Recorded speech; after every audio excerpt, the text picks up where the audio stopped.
Hey everyone, it's Robin, Art Island Crafts, and welcome to my studio. Today I'm going to show you how to add a pocket to the outside of a zipper pouch. This is my test zipper pouch, and while it does fit a card, this is a gift card to Joann's, it does fit a gift card in there, so it will fit your driver's license, some cash, maybe a credit card if that's what you wish to put in there. But after doing this little test zipper pouch, I decided I want my pocket to go up a little bit higher just to hold everything in there a little bit more securely. I always recommend making a test project first before you jump in and use your really good fabric, and that's what this was. It works, but I wanted a little different. Now for this pouch, I do like the basic size of the pouch, so I did cut out two outside pieces that are 6.5 inches wide and 5.5 inches tall. I will put all the measurements down below in the description box so you can find them easily.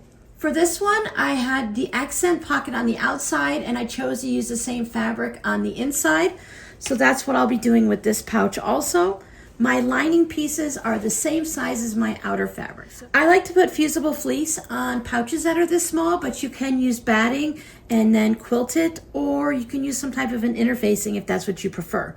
So I have two pieces of the fusible fleece, and those are going to be on my outside. Now this time for the pocket, I've decided to cut it the width of the fabric, which is 6.5 inches wide. Now for this one, I cut my fabric 6 inches tall and I folded it in half. This time I'm going for 8 inches tall and I fold it in half. Now on the inside of my pocket, I added some lightweight fusible interfacing. You might be able to see the difference between this piece and that piece. I used the LaLone P44F, which is a lightweight interfacing.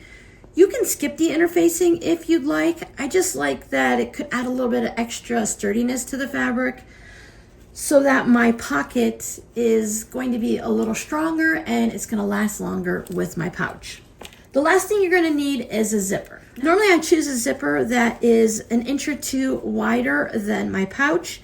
My pouch is 6.5 inches wide and my zipper is 7 inches wide. And I've chosen this zipper just because I have a bunch in this size and I'd like to use them up. If you're new to making zipper pouches, I always recommend your zipper be a bit longer. Having the zipper longer, it just makes it easier to sew the pouch. I have the pocket on the front of my pouch. You can make two and have it on both sides, or you can choose to put the pocket on the back. It doesn't really matter much to me. I just like to have my zipper opening on the left-hand side and I chose to put it on the front. After you've cut out all of your fabrics, if you choose to put your interfacing on just half of the pouch, I'm only using one layer of the interfacing on half of the pouch because I feel like that's going to give it enough strength and sturdiness without adding too much bulk to the seams of the pouch. So whether you're using interfacing, fusible fleece, or batting, this is the point where I will adhere it to my fabric. This is the glue side and I will put the glue side down. Anytime I do fusible fleece, I always iron it from the fabric side. This fleecy part of the fusible fleece, it doesn't like to have an iron directly on it. If you choose to iron from this side because of the material on this side, just put a presser cloth on top. And a presser cloth can be anything, even just another regular piece of fabric. Once you have your outer pieces ready, if you want to, this is a good time to quilt it. For the smaller pieces like this, I don't usually quilt it. If you're using two different fabrics or you have different designs on them, choose which one is the front of the pouch and which one is the back. I will be adding my pocket to the front. I'll put both measurements down below in the description box, and I'll call this the short pocket, and then I'll call this the tall pocket. And you may decide in the end that you want something in between. Before I work on my pouch, I want to go along this folded edge and add a line of top stitching. I did that here on this pouch, and I find that the top stitching just adds a little bit more sturdiness to the top of the pouch. If your sewing machine does fancy stitches, sometimes it's fun to use a contrasting thread or a regular thread and just add some fancy stitching there. I'm just going to take this over to the sewing machine and top stitch right along here. I just use a 2.4 stitch length. It doesn't need to be super tight because it's not really holding anything together. You just want it to be able to give that extra strength to the top.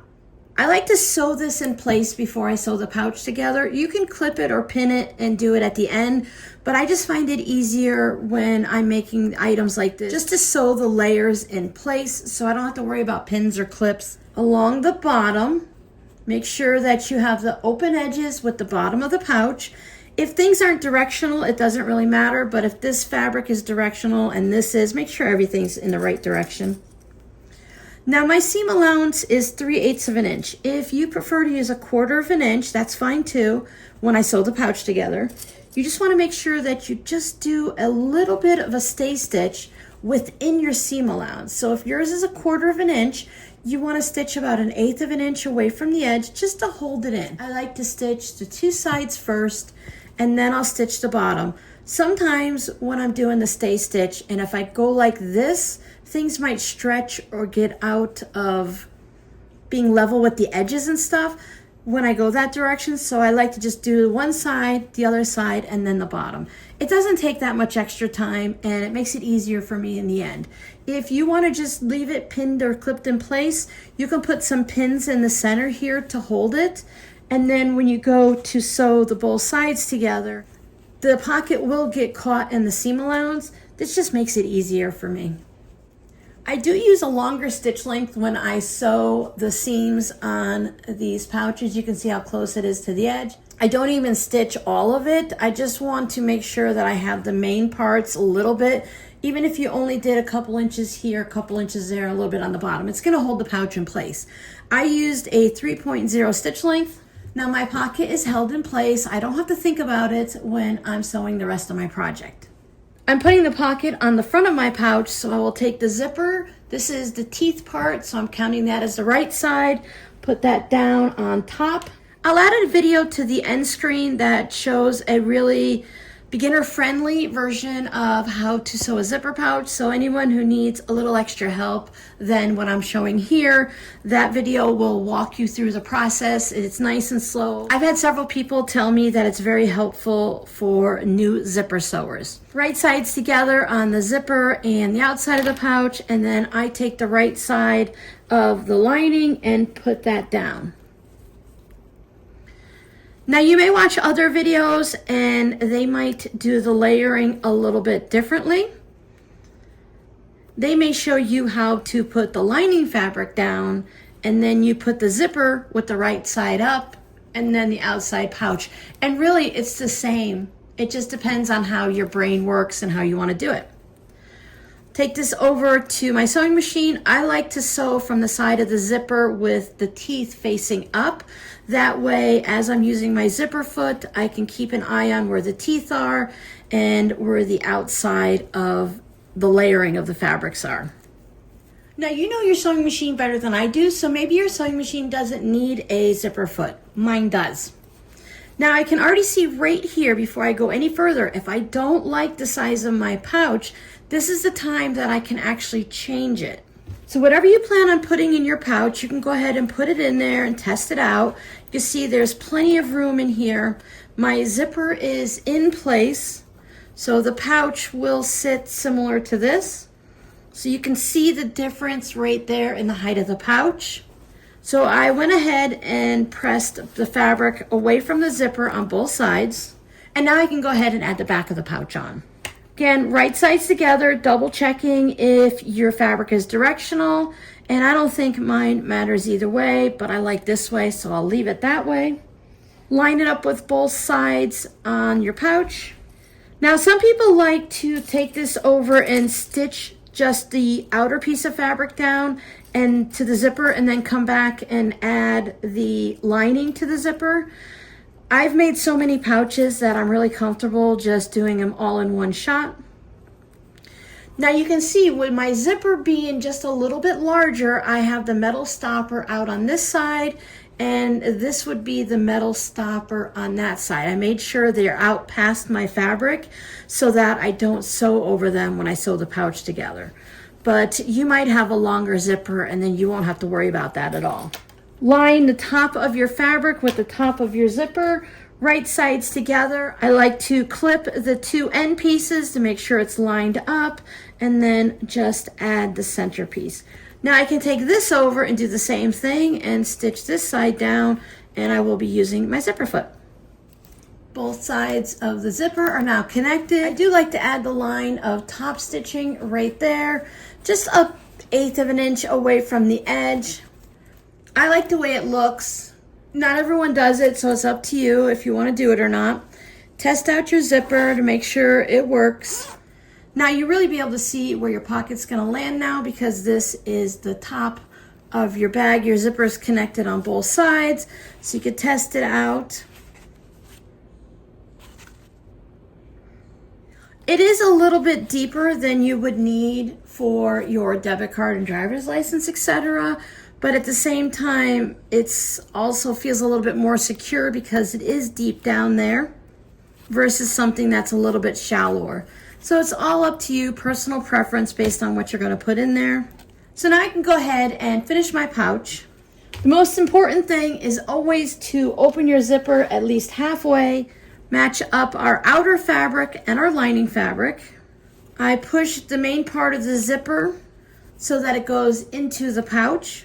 Pin or clip all the way around so that you have the two outer pieces together and the two lining pieces together. I'm going to be leaving an opening here on the lining fabric so that I can turn it right side out.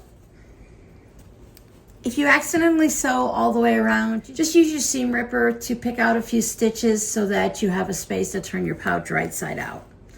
I'm going to be using a 3/8 inch seam allowance, a 2.0 stitch length, but you can do whatever you would normally do and whatever works for you. Stitched all the way around. Trim off the excess zipper. Now, if yours is like mine and you have that little metal tab there, just be careful you don't try to cut through that. I trim off my corners to release some of the bulk that's there. I trim it just a little bit away, about 1/8 of an inch away from the stitching line. Now on my lining, I also trim off the corners, so when I turn the bag right side out, there's not that extra bulk in the corner. And I reach in. I did make my opening a little small. It could be a little bit larger, but as long as I can fit a couple fingers in there to get everything turned right side out. Grab one of the corners and bring it out through the turning hole. Now I did back stitch at the beginning and the end of sewing up my lining here, just to hopefully avoid popping those stitches when I do this. If I do pop them, that'll just make my opening a little bit larger. I just want to make sure my opening is not too close to the corners, because then it makes it a little bit harder to sew it closed, unless you sew the entire bottom of your lining closed. I start by bringing the corners of the lining out. That's going to make it easier to stitch that opening closed. Now for the outside, I just find the corner with my thumb and then I poke it out with my finger.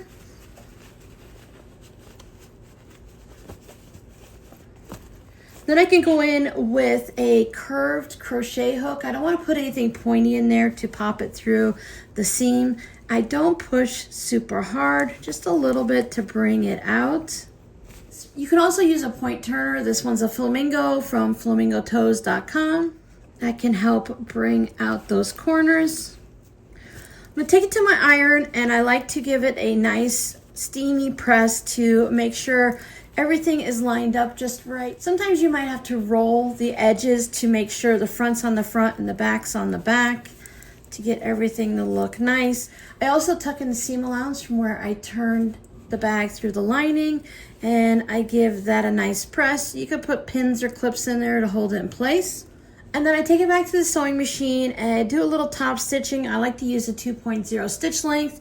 You can stitch all the way across, but I usually just stitch a little bit before and a little bit after, making sure I trim off any of the loose threads first.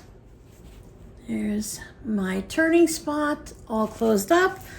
Tuck my lining back in, pop it down into the corners with my finger. Now that the sides are sewn together, the pocket is a little bit snugger feeling, so it doesn't stick out as much. I think things will stay in there nicely.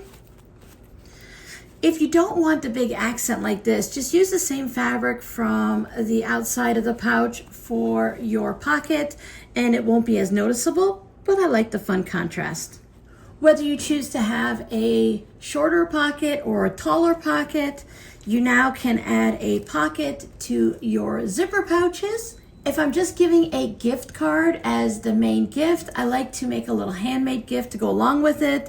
And if you're making something like this, you can just tuck it into the pocket or maybe put a little bit of cash inside. So I hope you enjoyed this tutorial. Your scrappy word for today is pocket, of course. If you want to add an extra pocket to the inside, I'll put the link to the video here. Now, if you're a beginner and you need a little extra help on adding a zipper to a pouch, go ahead and check out this video here. And I'll link something fun down in the pinned comments. So thank you guys so much for hanging out with me. I'll see you in the next video. Bye.